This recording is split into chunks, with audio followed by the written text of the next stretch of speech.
Bismillahirrahmanirrahim. Bab tentang qashar salat dan jamak salat. Dalam Islam ini ada keringanan. Keringanan itu kalau dalam Islam, kalau dalam madhab Syafi'i disebut dengan rukhsah. Apa? Rukhsah. Rukhsah itu bermula, keringanan atau dispensasi itu bermula karena adanya masyaqqah. Masyaqqah itu sebuah kesulitan. Makanya ada kaidah fikih yang dipelajari anak-anak itu al-masyaqqah tajlibut taisir, bahwa kesulitan itu mendatangkan kemudahan. Salah satu yang memperbolehkan orang mendapatkan rukhsah, orang itu boleh mendapatkan yang namanya dispensasi. Dispensasi dalam agama Islam salah satunya jamak dan qashar. Jamak itu artinya menggabungkan dua sholat dalam satu waktu. Bukan sholatnya yang digabung. Zuhur, asar digabungkan di waktu yang sama. Maghrib, isya digabungkan di waktu yang sama. Kalau sholat jamak itu enggak ngerubah sholat. Zuhur, sholat qashar. Makanya sholat qashar itu wong asalnya zuhur 4 jadi 2. Berarti ngerubah enggak? Ngerubah. Makanya kalau jamak itu para ulama hukumnya masih ringan. Tapi kalau qashar itu hukumnya berat. Ini perbedaannya. Jadi apa perbedaannya qashar dan jamak? Secara ringkas, kalau qashar itu syaratnya sangat ketat karena yang asalnya 4 jadi 2. Tapi kalau jamak syaratnya tidak seketat qashar karena memang sholatnya yang asalnya 4 tetap dilakukan 4. Apa saja yang memperbolehkan jamak? Apa saja yang memperbolehkan jamak? Yang pertama adalah bepergian yang sudah mencapai 2 marhalah. Atau kalau kita kurang lebih 90 km. Perjalanan yang sudah sampai 90 km itu memperbolehkan, ulama memperbolehkan untuk melakukan jamak dan para ulama sepakat. Enggak ada yang khilaf. Semua ulama sepakat kalau orang perjalanan jauh boleh melakukan jamak ataupun melakukan qashar. Kenapa kok ulama sepakat? Ya karena Kanjeng Nabi dan para sahabat melakukan jamak karena bepergian, bukan karena yang lain. Makanya kalau alasannya bepergian boleh untuk jamak, ada ulama enggak yang berbeda pendapat? Oh, tidak ada, kecuali bepergian dekat loh ya. Kalau sini Keraksan enggak boleh. Sini Semampir ya enggak boleh, apalagi sini cuman ke Kerasa. Ya, enggak boleh jamak, terlalu dekat. Kalau bahkan kalau 3 marhalah, kurang lebih orang bepergian 120 km, ini catatan.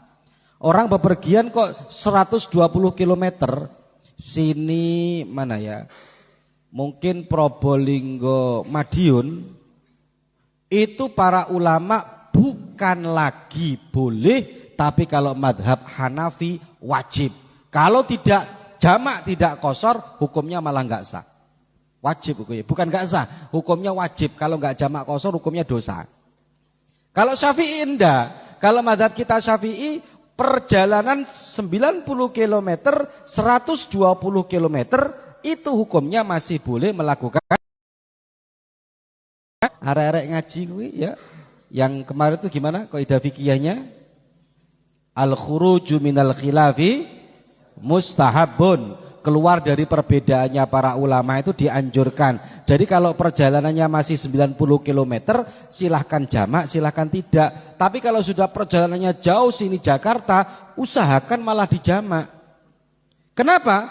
Karena biar tidak terjadi perbedaan di antara para ulama. Karena Syafi'i mengatakan sunnah, Hanafi mengatakan wajib. Malah harusnya dijamak, jangan tidak dijamak. Kalau bepergian jauh, sangat jauh.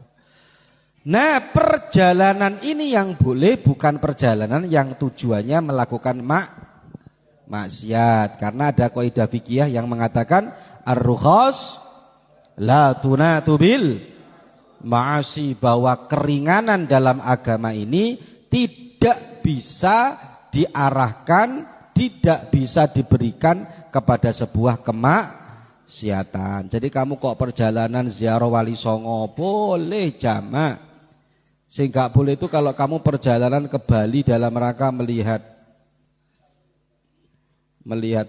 bikang, ya itu sih nggak boleh. Berarti yang sepakat apa? Yang sepakat apa? Yang sepakat memperbolehkan jamak apa? Perjalanan. Kalau dalam urusan perjalanan ulama sepakat boleh melakukan jamak ataupun melakukan qosor. Yang kedua, yang ulama tidak sepakat tapi dikosu, dikiaskan. Kalau kita tahu ya, dalam agama Islam ini, terutama madhab kita Syafi'i, pijakan hukum itu Quran, hadis, ijma, kias. Kias masuk. Ya. Kalau Rasulullah dan para sahabat melakukannya karena adanya perjalanan. Perjalanan kok memperbolehkan orang melakukan qosor itu karena apa? Karena apa tadi? Karena masyaqqah, karena berat. Oh, karena berat kondisi perjalanan, sholat yang asalnya dilakukan duhur asar, yang alasannya berat. Apa? Yaitu adalah karena sakit. Bukan sakit-sakit biasa loh. Kalau sakit panu nggak masuk iki ya. Sakit panu pas jamaah. Sakit yang memperbolehkan orang untuk melakukan tayamum. Contoh, ada orang sakit parah, sholat duhur jam 1, berat dia. Kemudian habis itu jam 3, jam setengah 4 harus melakukan sholat asar, berat. Berarti orang sakit yang melakukan sholat di waktunya sendiri-sendiri itu termasuk berat kalau orang sakitnya parah. Berarti kalau karena berat sama dengan orang yang melakukan perjalanan. Lah bagus, paham ya kamu ya? Karena sakit itu juga berat seperti berat dalam perjalanan, maka ulama yang pertama adalah Imam Atha. Imam Atha itu gurunya Imam Abu Hanifah. Atha bin Abi Rabbah. Imam Atha bin Abi Rabbah, gurunya Imam Abu Hanifah mengatakan boleh orang yajuzu lil marid ayyajma'a bainas shalah kal musafir. Orang yang sakit boleh melakukan sholat jamak sebagaimana orang yang bepergian. Alasannya apa? Qasu, para ulama menyamakan bijami'il masyaqqah, karena ada titik temu yaitu sama-sama berat. Perjalanan berat, sakit juga berat. Karena sama-sama berat, boleh orang sakit melakukan jamaah. Iring-iringin awakmu ya. Ini boleh diikuti. Boleh, walaupun pendapatnya tidak serta-merta para ulama semuanya sepakat. Karena sahabat memang tidak ada yang melakukan, sahabat dan para sahabat zamannya Kanjeng Nabi enggak ada yang melakukan orang sakit terus jamaah. Tapi para ulama mengkiaskan. Kok nanti orang tua kamu sakit parah? Lakukan. Jangan sampai orang tuanya ditinggal enggak sholat. Anak itu diuji ketika anaknya, orang tuanya sakit. Saya ketika almarhum Al-Maghfurlah pendiri pondok pesantren ini, Kiai Haji Masyhudi sakit. Saya sering Karena dulu sakitnya saya masih di sana, kemudian saya sudah pindah ke sini. Kalau sakit, beliau sakit-sakitnya saya ke sana. Nah, saya ke sana, saudara-saudara bilang, ini gimana ini? Beliau sakit kalau sholat suruh, kadang-kadang sakitnya waktu duhur. Saya bilang, sudah enggak usah suruh sholat. Saya ngomong sama almarhum, Bah, nanti sholatnya di jamak saja, jenengan niat jamak. Oh iya, iya nak, iya. Berat melakukan sholat, parah sudah ini. Ya Allah, sakit-sakitnya sudah parah-parah. Carikan pendapat yang agak ringan nak. Akhirnya saya ngomong, duhur mboten usah sholat bah, pun mboten usah, jenengan jamak nanti niatnya di sholat yang kedua. Ya. Sholat yang kedua saya bawakan debu karena nggak bisa kejeding. Saya bawa debu. Saya yang menayamumi sendiri. Jadi santri kudu pinter tayamumi bapaknya. Bisa ngasih solusi ketika bapaknya sakit. Oh, bapak eloro. Tak sholat pak? Enggak cong, enggak kuat cong. Mater lah pak. Lah ini anak kurang ajar ini. Ya. Kasih solusi yang benar bapaknya. Enggak meninggalkan sholat. Tapi bagaimana dia tetap mendapatkan pahala besar melakukan sholat. Ya. Tayamumi sama saya almarhum. Saya masih ingat ya. Almarhum itu kalau pendiri pondok pesantren ini, almarhum itu kalau sakit itu nelpon saya pasti kalau saya kamu sibuk nak, ya pasti gitu. Enggak saya enggak sibuk. Kalau orang tua manggil masa kita mau bilang sibuk? Enggak abah, enggak sibuk. Saya mau sholat, berangkat sana. Tayamumi dulu, setelah tayamumi sholat, tunggu satu, kan tayamum satu untuk sholat satu kan? Assalamualaikum, tayamumi lagi, sholat lagi. Selesai, apa yang dibutuhkan enggak ada, saya pulang. Dan itu berjalan lama. Ya, anak harus kayak gitu ya. Kondisi seperti ini penting. Siapa yang memperbolehkan sholat? Siapa tadi yang memperbolehkan sholat karena sakit? Nomor 1 Imam Atha bin Abi Rabbah, gurunya Imam Hanafi. Nomor 2 Imam Ahmad bin Hambal. Nomor 3 Imam Ishaq. Nomor 4, lah ini yang saya suka. Nomor 4 Ba'dus Syafi'iyah. Sebagian ulama-ulama Syafi'i, ulama-ulama yang kita ikuti itu memperbolehkan jamak. Ingat loh ya, bukan qashar. Tapi apa aja? Jamak. Kalau qashar berat. Kalau qashar itu karena sholat 4 jadi 2 itu loh. Kalau qashar hanya boleh karena bepergian. Tapi kalau jamak masih banyak alasan-alasan yang memperbolehkan orang untuk melakukan jamak. Ya, 1 Imam Atha, nomor 2 Imam Ahmad, nomor 3 Imam Ishaq, nomor 4 Ba'dus Syafi'iyah, yaitu sebagian madhab Syafi'i memperbolehkan orang untuk melakukan jamak karena apa? Karena apa? Sakit. Nomor berapa? Nomor 2. Yang ulama tidak sepakat lagi. Kalau yang sepakat 1 karena lam yattakhidhu adatan, yaitu ada kesibukan yang tidak dilakukan sebagai adat, tidak setiap hari lah. Contoh si Adit jadi kemanten. Masa si Adit kemanten setiap hari? Kan tidak mungkin. Ada kesibukan yang tidak setiap hari. Kalau Adit setiap hari jadi kemanten, ya berarti tak beres aja. Kalau ada orang, saya boleh nggak Gus melakukan jamak? Karena apa Pak? Sibuk apa? Ngarit. Ngarit itu setiap hari, tidak bisa dijadikan sebagai alasan untuk memperbolehkan jamak.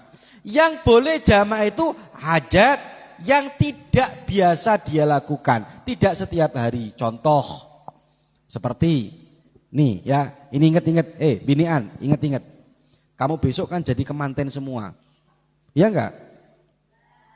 Iya, masa enggak mau jadi kemanten kalian? Besok kan kawin semua. Kamu juga ingat kayak laki.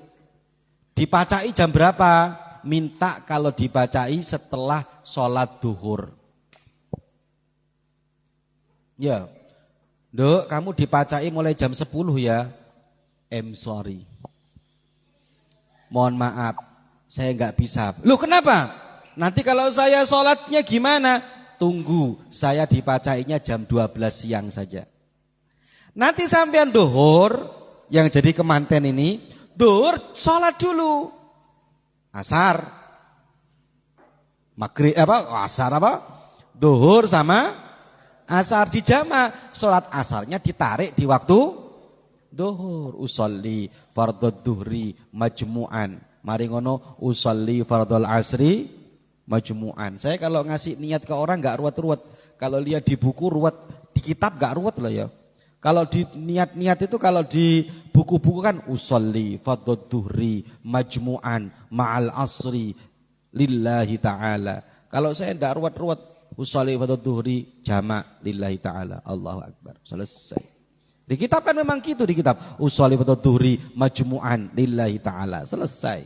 Memang di kitab teksnya kayak gitu. Gak ada majmu'an ma'al asri qasran lillahi ta'ala. Doi, ngeluh iku ya. Kamu coba sekarang gini, awakmu dipacai mulai jam 12. Selesai acara jam berapa? Jam berapa? Jam 9 malam baru selesai. Kapan kamu duhurnya, kapan asarnya, kapan maghribnya, kapan isaknya. Iki berarti kemanten saya nggak ngerti. Neraka kabeh iki. Neraka iki. Ninggalkan sholat neraka enggak? Neraka ngeri. Loh kalau punya ilmu enggak kayak gitu. Saya dulu waktu sama Neng itu dipacai, Gus dipacai. Oh enggak apa-apa. Tapi tunggu jam 12 ya. Ya, sholat saya. Duhur sholat, asar sholat. Dijamak di waktu duhur. Maghrib. Lawang make up harganya 1.500.000 ya, Nek. Itu. Kalau saya wudu otomatis habis iki. Make up boleh. Tambah ruwet, duhur sudah selesai dengan asar. Maghrib tak jamak, niat nanti tak taruh di waktu Isya. Nanti duhurnya enggak sholat, isaknya sholat, selesai jam 11, tamu sudah pulang, buka make upnya, sholat maghrib dan sholat Isya. Jamak, akhirnya dia enggak meninggalkan sholat sama sekali. Ya paham ya? Paham ya? Setelah dibuka make upnya ngapain? Nah, ya. Ustaz Sugi setelah dibuka make upnya ngapain? Ya enggak tahu. Karena itu sudah waktunya istirahat jam 12 malam. Ya. Tamu jadi kemanten tuh paling enggak enak kalau tamunya banyak enggak pulang-pulang. Tak duli oleh tamu re. Gitu ya. Ya. Paham ya? Contoh kemarin anak-anak saya ajak sholat jamak kalau waktunya apa? Imtihan. Ya toh? Ono sing komplain, "Lho Gus iki imtihan kok jamak?" Ya tak jamak imtihan. Karena kalau nanti imtihan ini enggak saya jamak, saya anak-anak pasti mikir nanti setelah dia ngikuti imtihan, Isya ngumpulkan anak-anak sulit, mendingan maghrib langsung saya jamak dengan Isya. Loh kok boleh? Boleh karena hajat lam yattakhidhu adatan. Kan tidak mungkin di pertemuan itu tiap hari imtihan. 1 tahun 1 kali imtihan. Boleh? Boleh. Menurut siapa tadi? Nomor 1 Ibnul Mungdir. Nomor 2 Ibnu Sirin. Ulama hebat semua. Ulama Ibnul Mungdir, Imam Ibnul Mungdir, Imam Ibnu Sirin dan Imam Al-Khattabi, yaitu memperbolehkan hajat lam yattakhidhu adatan, hajat yang tidak dijadikan sebagai kebiasaan. Nomor berapa? Nomor 3 yang ulama tidak sepakat. Jamak bukan qashar ya. Kalau qashar berat, sekali lagi jamak. Kalau qashar berat hukumnya. Qashar karena ringkes itu sholatnya jadi 2. Lil mator. Karena hujan. Tapi ingat, kalau dia nggak bisa memahami dengan benar, salah paham ini nanti. Mbak ada hujan, ada, langsung sholat jamak. Loh salah. Apalagi sebentar lagi ada hujan, sedikit-sedikit jamak. Hujan mbak, iya, jamak lagi. Hujan mbak, iya, jamak lagi. Jamak yang diperbolehkan karena hujan itu alasan para ulama ini. Wa takhtassu rukhsatul jam'i bil matar bil musalli fi jama'atin bi masjidin wa ghairihi. Ini dengarkan. Orang boleh melakukan jamak karena hujan, jamak karena hujan itu hanya dikhususkan bagi orang yang istiqomah sholat berjamaah. Baik di masjid ataupun tidak di masjid. Contoh. Si Rizky ahli jamaah. Atau si Rohim walaupun orangnya sebesar ini, dia ringan berjamaah.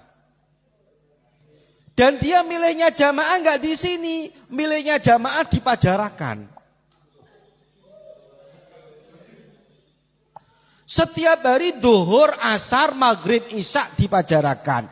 Kebetulan waktu maghrib jamaahnya hujan deras.